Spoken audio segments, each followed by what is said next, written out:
റസൂലുള്ളാഹി സ്വല്ലല്ലാഹു അലൈഹി വസല്ലം തങ്ങളെ അല്ലാഹുവിന്റെ പ്രവാചകന്റെ അരികിലേക്ക് അസ്റായിൽ അലൈഹിസ്സലാം കടന്നു വരുന്ന രംഗം നമുക്കറിയില്ലേ?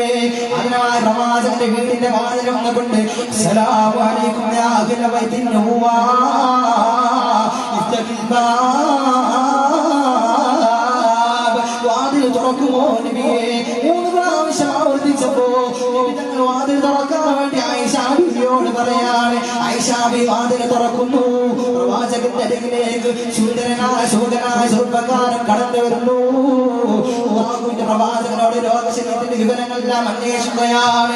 റസൂലുള്ളാഹി സ്വല്ലല്ലാഹു അലൈഹി വസല്ലം തങ്ങളോട് അവിടുന്ന് സമ്മതം ചോദിക്കുകയാണ്. നബിയേ, അങ്ങയുടെ സമ്മതമാണെങ്കിൽ അല്ലാഹു തആല അങ്ങയെ കാണാൻ വേണ്ടിയാണ് എന്നെ പറഞ്ഞയച്ചത്.